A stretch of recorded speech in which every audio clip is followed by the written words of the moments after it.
right. Thank you, Rachel. Thanks, Lawrence.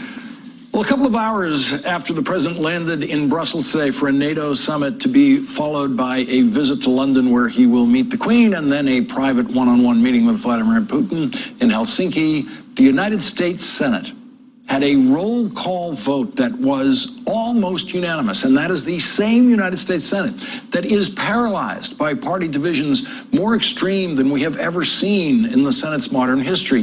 That same divided Senate voted 97-2 to, in effect, rebuke the President of the United States today. Here is what provoked the Senate to act today. They're going, will President Trump be prepared? You know, President Putin is KGB and this and that. You know what? Putin's fine. He's fine. We're all fine with people. Putin's fine. Democratic Senator Jack Reed of Rhode Island didn't like hearing that. And let's be clear, President Putin is not, quote unquote, fine.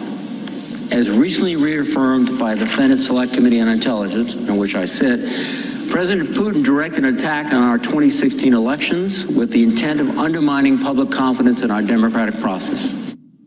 That is just some of what Senator Reed said when he rose on the Senate floor today to introduce language to be attached to a defense authorization bill. Senator Reed is the senior Democrat on the Armed Services Committee, and so that means he is the Democrats' floor manager on this bill.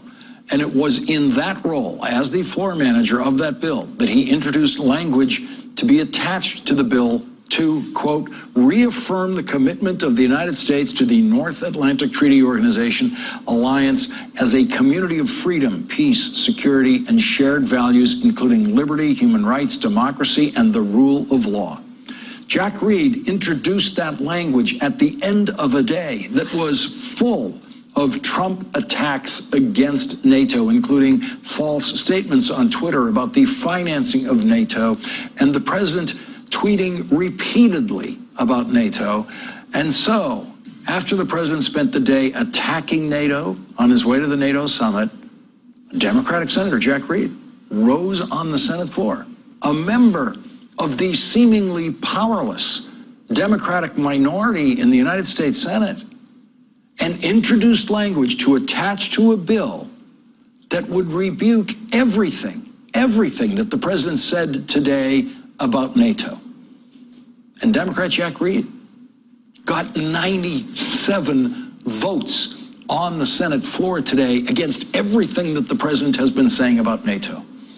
There was more in the language of the Senate that the Senate attached to that bill today, more of that language, including reaffirming, quote, the ironclad commitment of the United States to its obligations under Article 5 of the North Atlantic Treaty to the collective self-defense of the North Atlantic Treaty Organization alliance. The Senate reaffirmed today in that language that the United States would rush to the defense of any member of NATO that comes under attack.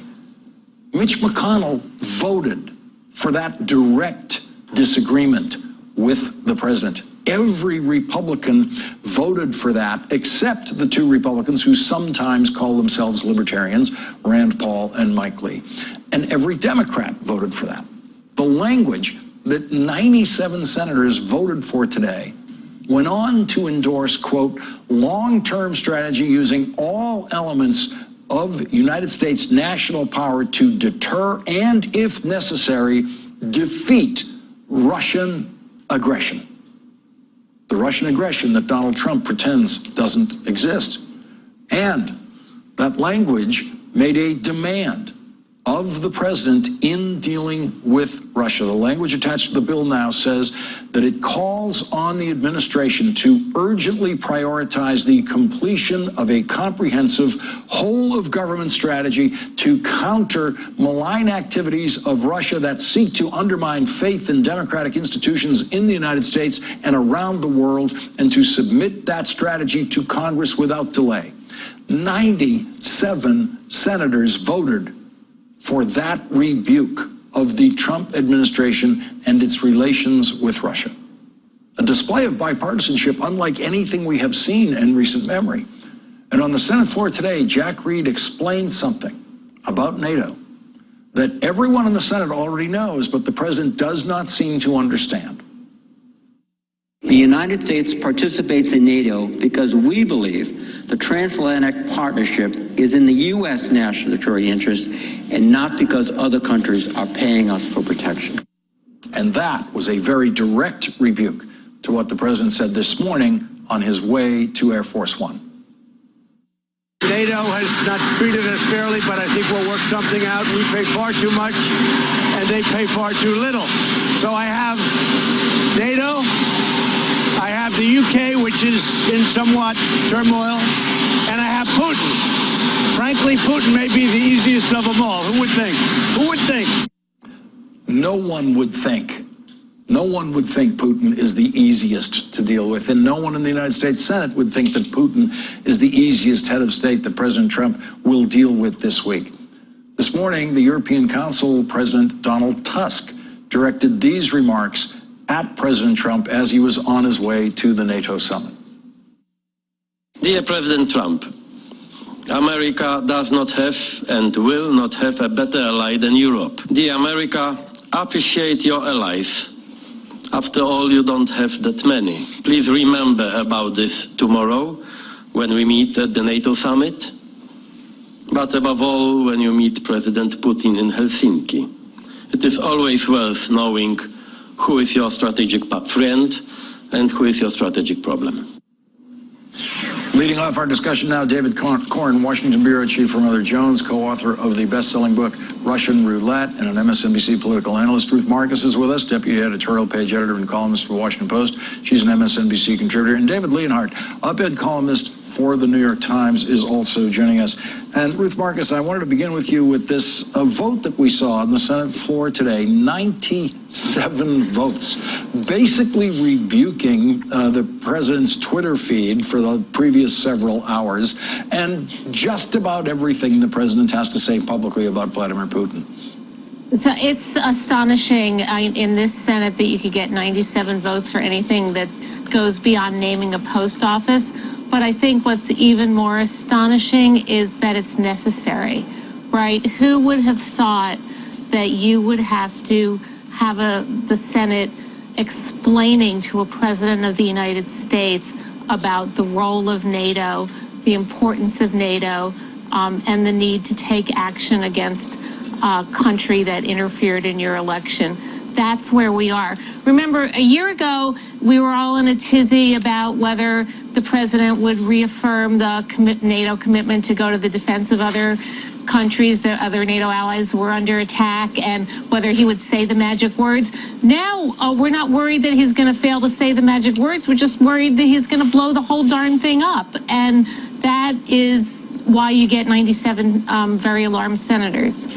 David Leonhardt, your newspaper reporting about the Trump-Putin telephone relationship, saying during a phone call with Mr. Putin in March, Mr. Trump, he told Mr. Putin that Russia and the United States should get along better, and he described as stupid people the unnamed Trump administration officials whom the Russian president said had tried to prevent the call from happening, according to a person with direct knowledge of the conversation, which sounds like H.R. McMaster.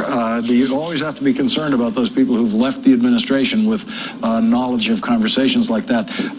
But David, the idea that the president is having these phone calls with Vladimir Putin and basically disowning the people who work for him in the White House.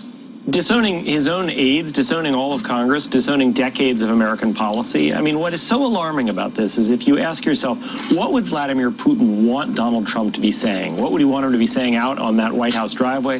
What would he want him to be tweeting? Donald Trump is consistently doing basically exactly what Vladimir Putin would want him to do in terms of his public statements. I have no idea why that is, right? That's part of what the Mueller investigation is trying to get at whether there really is some kind of leverage that Russia has over Trump. We have no idea. But day after day after day, Trump does things that are damaging to the interests of the United States of America, damaging to our allies, and really quite helpful to Vladimir Putin and Russia. David Corn, after almost 2 years of this presidency, now we're approaching the second year of it, are we any closer to understanding why Donald Trump views Vladimir Putin this way? Yes and no. I mean, some of it might be quite simple. In the book that I did with Michael Isikoff, we talk about Trump's desire to do business in Russia over a couple of decades, and that certainly led him to want to curry favor with Putin. Probably, we don't know, but he's probably not trying to do business right at this moment, although he did during the campaign. But I think he has a psychological affinity for Putin. When he took the Miss Universe contest there in 2013, he's tweeted out, "Will Putin become my new best friend?" This is a thug who committed human rights abuses, election fraud. It was right before Ukraine, but you had a lot of reasons to not want this guy as a friend. And in the run-up to the summit now, we see him tweeting that Russia says they didn't meddle in our election, and as you showed, him calling Putin a fine person. What's happening is that both Trump and Putin are engaging in the same cover-up. They're both trying to cover up Russia's attack on the 2016 election. It's you know, I don't want to light my hair on fire, Lawrence, but seriously, the President of the United States is legitimizing Russian disinformation to protect Moscow after it attacked the United States. To me, the 97-0 vote in the Senate, while fine, doesn't go nearly far enough to address the seriousness of the situation. And Ruth Marcus, your newspaper, Washington Post, reporting that some White House officials worry that Putin, who has held several calls with Trump, plays on the president's inexperience and lack of detailed knowledge about issues while stoking Trump's grievances. It's not us, Putin has told Trump, the official summarized. It's the subordinates fighting against our friendship. And Ruth Marcus, those subordinates are leaking profusely to the Washington Post and the New York Times about their worries about the president meeting with Vladimir Putin. Well, we have seen time after time how easily President Trump is manipulated, including manipulated by foreign leaders. One of the best ways to manipulate him is to flatter him and to tell him how wonderful and good he is. He is ignorant of a lot of historical facts, so you start to explain to him, for example, that Crimea really should be part of Russia, and he's like, oh, yeah, okay, that makes sense to me. Putin is, of perhaps all the foreign leaders, the most adept at manipulating. He's dealt with many U.S. presidents, and he is just in the catbird seat with Trump. And the notion that they could be meeting without any other officials or aides present just should scare the heck out of not just 97 senators, but all of us. And David, the president will surely be discussing sanctions with Vladimir Putin's attempt to get rid of those sanctions. But this is the only president in history who, in effect, has applied sanctions to the European Union through tariffs. This is a president who has illegally imposed tariffs on the European Union, claiming a national security purpose for those tariffs, which is the only legal way of doing it. That is both a violation of the law directly, it's a violation of international law, it's a violation of the World Trade Agreements that we are a part of. And this president is going to be in a discussion with those European leaders. They have to decide for themselves, apparently, how they're going to deal with him on tariffs, or whether there's even a way to deal with him on tariffs. And what's so crazy about those tariffs is they undermine another part of Trump's trade policy. So Trump is also levying tariffs on China, which, while they're not the smartest way to go about it, with China, there's actually a real problem there. China has been doing all kinds of bad stuff on the world stage, stealing intellectual property, subsidizing their own businesses, not letting other countries into their market. And so Trump talks tough about China, but the real way to be tough on China would be to come up with an alliance with Europe, and together have Europe and the United States say to China, you guys are too big and powerful to be cheating as much as you are.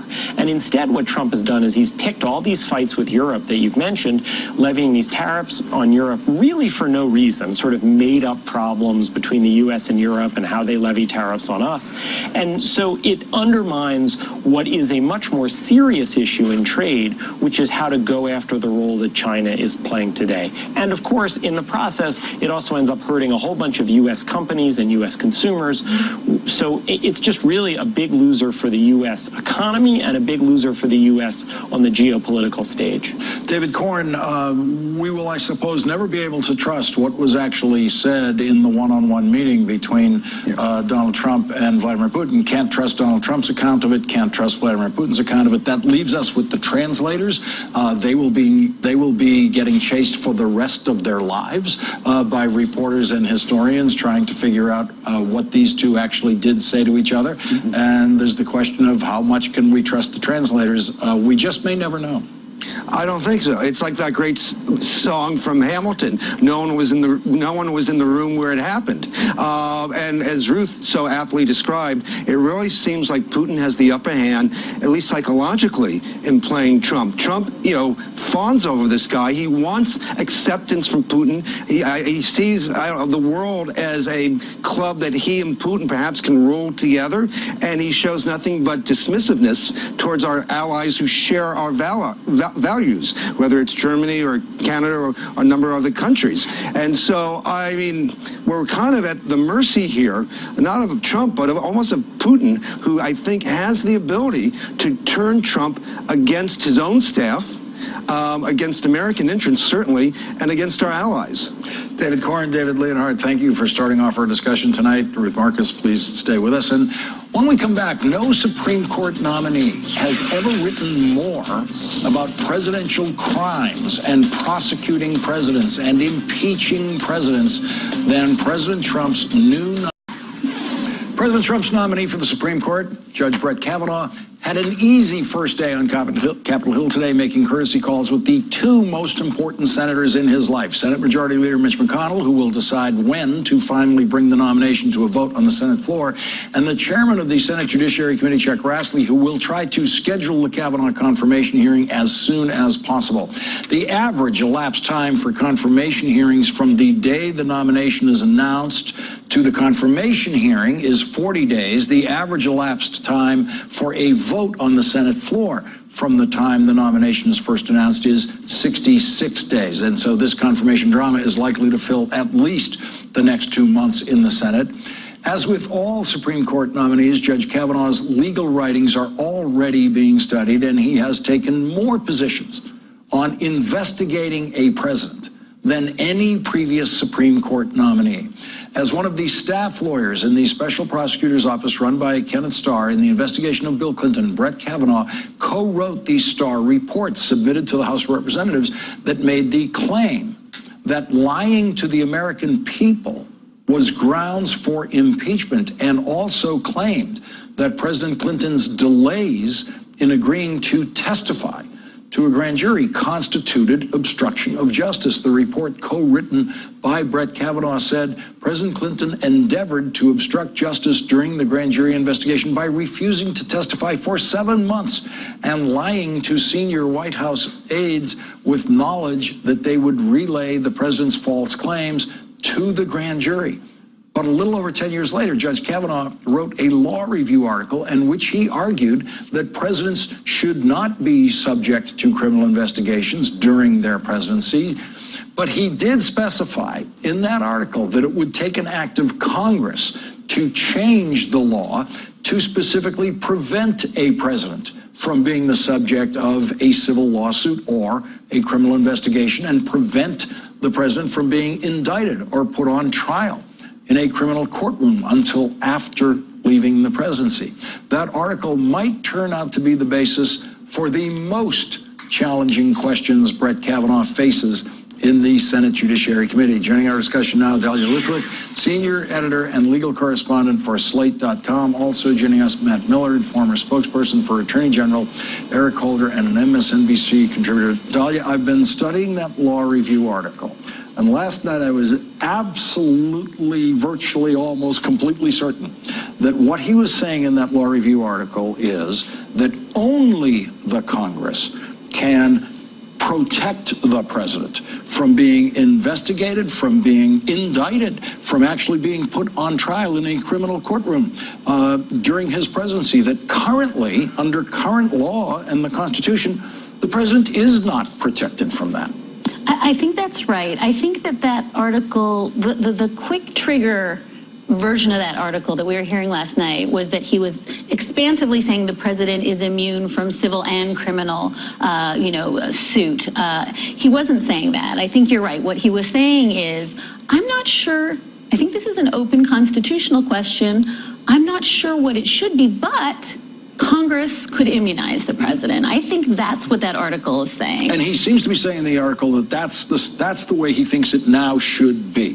That this naive young man who was part of prosecuting and investigating Bill Clinton later goes to work in the George W. Bush White House and discovers that the presidency is a very serious job and has a lot of important duties and should not be distracted by anything like what he was doing to Bill Clinton. In fairness, he wrote it in 2009, so this is an Obama era, something that he writes. But I think you're exactly right, that he seems to have said, with the wisdom of hindsight, it's very distracting for a president to have to fend off major lawsuits. So yes, it's a little bit inconsistent with the sort of driving attitude he had during the Clinton investigation. So, Matt Miller, we're staring at this and wondering what the judge thinks today. Certainly, President Trump must have been wondering what the judge thinks today about the prosecuting of presidents, since the judge has obviously gone through a variety of opinions about it. Do you suppose that somewhere in the vetting process, the White House and the president figured out what the judge thinks today? If they did, I'm sure they did it very carefully. I think they would have been very careful to instruct the president not to ask Judge Kavanaugh any question like that in his personal one-on-one interview, because, of course, Kavanaugh will be asked about that at his hearing. Remember, Justice Gorsuch, when he was a nominee, was asked if the president had asked him for a loyalty pledge, because his confirmation hearing came after the disclosures about Jim Comey. So he will be asked questions, I'm sure, and I would suspect they wouldn't be so blatant to ask him outright, but I bet they did try to tease it out in other ways. And as the Senate is going to try to tease it out. The positions he took in that law review article, I think it's one thing to claim that the president either can't be indicted constitutionally or shouldn't be indicted as a matter of policy. That's one thing. But the position that he took that a president shouldn't even be investigated really is, I think, a position far out of the mainstream. If Richard Nixon hadn't been under criminal investigation during Watergate, the Congress never would have gotten the evidence they needed from the special counsel to begin the proceedings that ultimately led to his resignation. If a president couldn't be criminally investigated, you would basically have a president who could act with impunity as long as you had a supine, willing Congress that wouldn't do anything, which sounds familiar. He could act with impunity in breaking the law, and the American people couldn't do anything about it until he left office when his term expired. I don't think that's a really tenable position.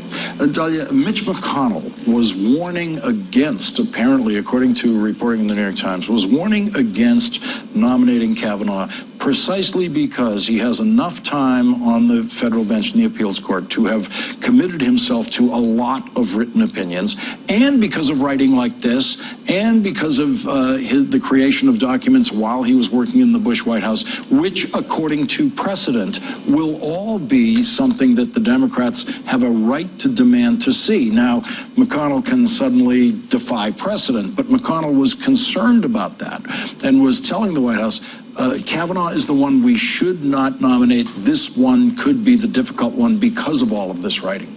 That's exactly right. I read today, I think Politico reported there's 1 million pieces of paper, just emails from either his time on the Starr report, from his time as staff secretary, from his time at the Justice Department, 1 million pieces of paper to comb over, plus 300 judicial opinions. And judicial opinions that range not just, this law review article, but things where he's talking about the unitary executive theory, things where he's talking about presidential power to just disregard enacted law. So there's so much here. And it's, I think, important to understand that hasn't stopped the Senate majority before, right? In the lower courts, they're stacking up 2 circuit court nominees, 5 district court nominees, giving folks a couple days to vet them. So certainly, I think Mitch McConnell can force this through and say, well, good luck reading everything. He can. There's nothing that prevents him from doing that. Matt Miller, one of the things that Mitch McConnell was probably concerned about was revisiting something that Judge Kavanaugh got in some trouble with in his last confirmation hearing, and that was the questions by Dick Durbin about what did he know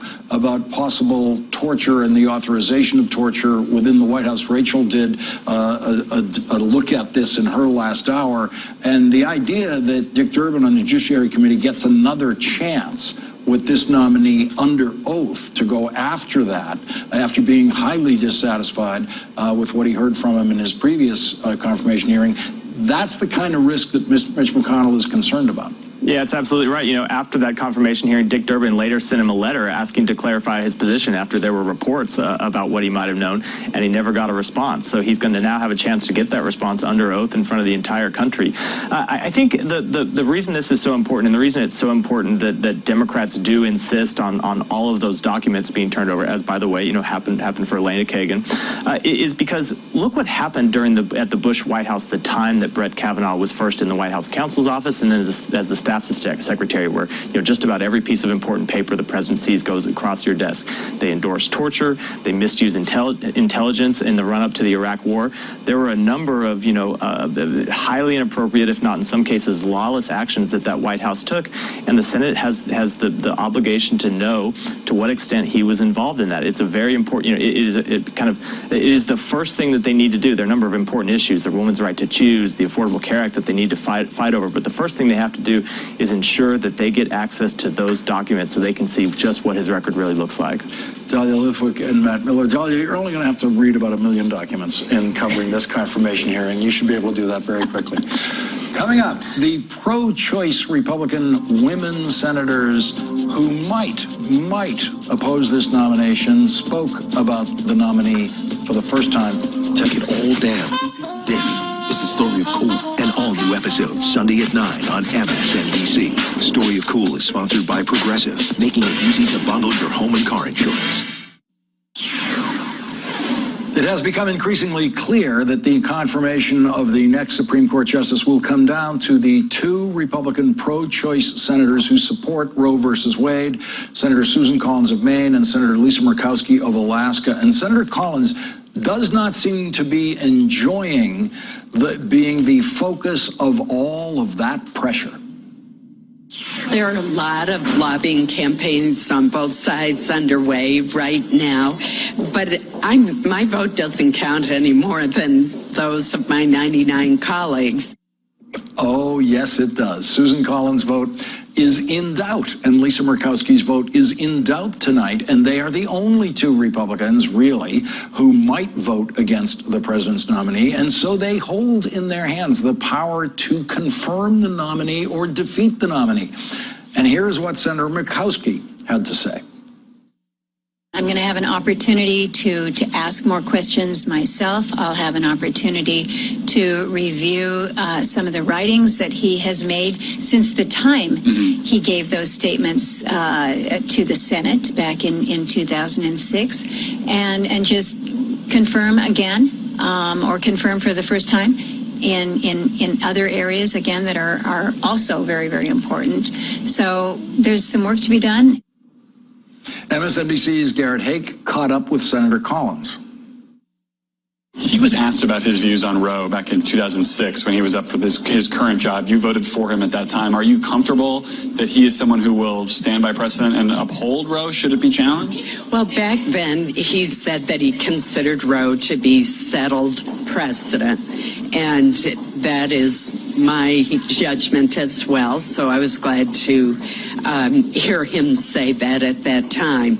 Obviously, it's an issue that I'm going to raise with him. His role as the circuit court judge is very different from a Supreme Court judge. Joining our discussion now is Ezra Levin, Executive Director of the Indivisible Project, and Ruth Marcus is back with us. And Ruth, to what Senator Collins just said there, should she be satisfied if she hears Judge Kavanaugh say that he believes Roe versus Wade is settled precedent? No, and to quote or somewhat quote Bill Clinton, it sort of depends on what the meaning of settled is. Senator Collins was saying last week or the week before that she didn't think Justice Gorsuch would vote to overrule Roe. That was just after Justice Gorsuch had voted in a 5-4 majority to overrule another 40-plus-year-old precedent. So The wavering senators, and I suspect as they waver, they will either they will stick together. We'll either see most likely the two of them voting to confirm Judge Kavanaugh, or they'll defect together, not one peeling off and the other one going the other way.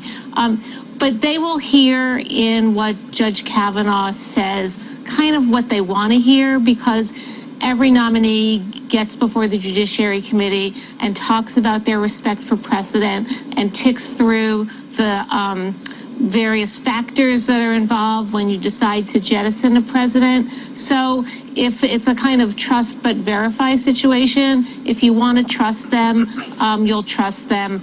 Let's see what she'll hear what she wants to hear. Ezra Levin, your organization was very effective in countering the Republican congressional attempts to repeal the Affordable Care Act. It seems you're trying to bring the same activism to this. Do you have a strategy to deal specifically with Senator Collins and Senator Murkowski? Yes, that's right. The way we win this is the exact same way that we defeated Trump Care. Back then, it looked quite unlikely. If we keep in mind, that was the top legislative priority of a unified conservative government, the likes of which we hadn't seen in over a decade. Folks thought there was no way we were going to defeat it, and we won by keeping Democrats together and peeling off a couple of Republicans. It's the same game plan now. Look, I'm not saying we're guaranteed victory, but there's a path to victory. It is narrow, and I think you're exactly right. It's going to be through Maine and Alaska and through keeping the entire Democratic caucus together. Literally today, there were events by indivisible groups in Maine and Alaska, let alone in places like Texas and California and all across from sea to shining sea. This is going to be won by constituent power. It's going to be won by people actually showing up.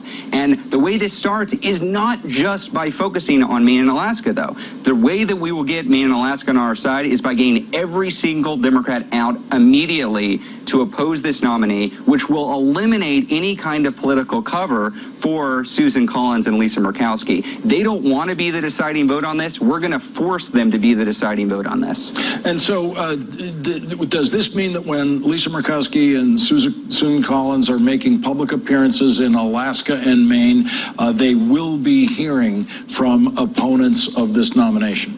They're already hearing from opponents of this nomination. In Anchorage today, there were indivisible groups showing up at Lisa Murkowski's district office. In Maine, there were indivisible groups showing up. This has already begun. Folks are energized. When we launched this campaign just about a week ago, and in order to fight this nominee, our website crashed with the number of people signing up in order to oppose this nominee.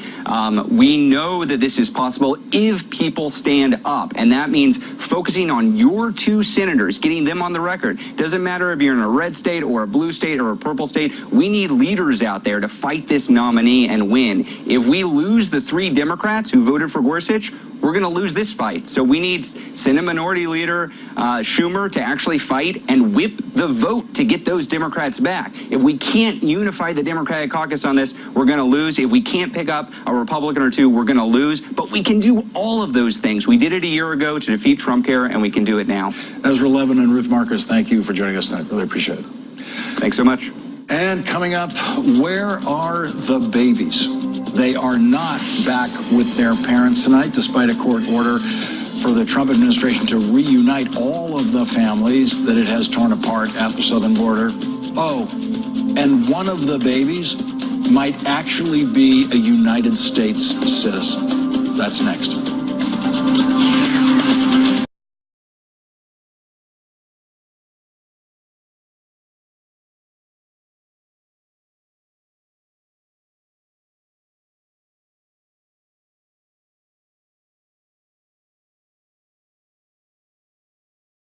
Court orders. The New York Times reports tonight that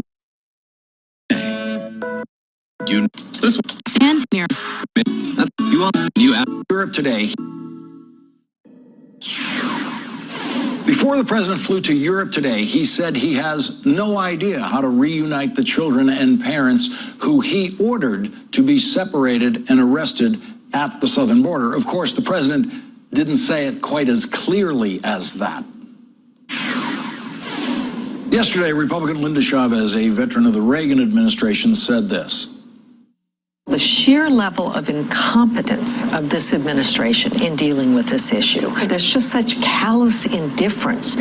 They are not treating these people as carefully as airlines treat dogs whom you ship overseas.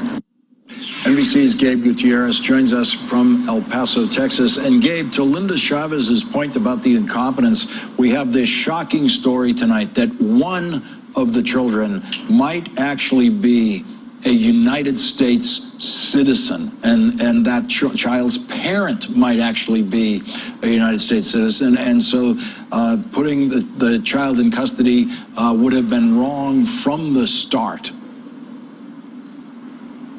Yeah, hi, Lawrence. Well, what we've been hearing on the ground from immigration activists and from the migrant families themselves, this is an incredible frustration with this process and with the lack of planning that went into this, the fact that government agencies don't seem to be talking with each other in order to reunite these families. Now, as you've been reporting, there is a lot of confusion now, and there will be over the next couple of days as the government lawyers and the attorneys for the ACLU try to hash out this timeline for when these final reunifications will happen. But we can tell you that we have been speaking with several of these migrant families today and yesterday and throughout the past several days. One of them that we spoke with was a migrant father. His name is Mario, 32 years old. He was able to speak face-to-face with his 10-year-old daughter for the first time today, after only being able to speak with her for a couple of times by phone over the past several weeks. He was in a desperate situation, he said, really wanting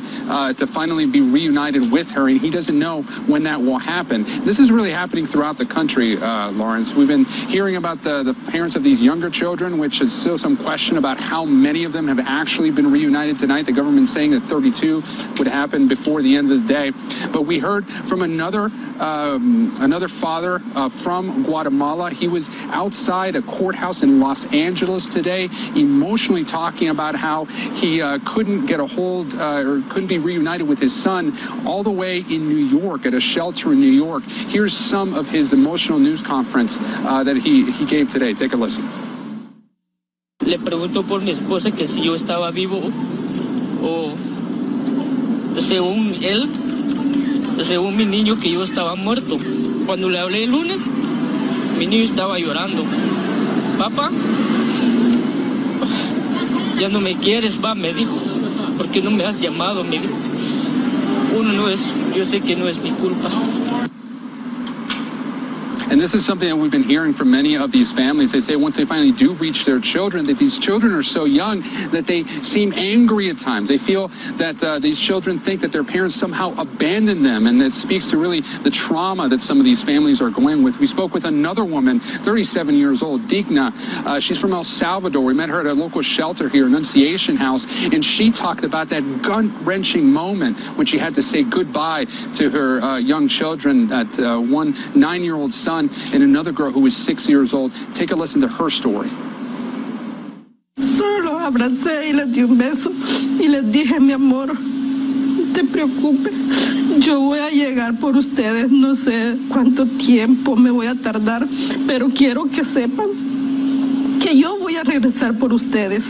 No sé cuándo, si va a ser una semana o no sé cuánto, mi amor, pero usted no se vaya a preocupar porque yo voy a regresar por ustedes. Yo sin ustedes no me voy para ningún lado, le dije.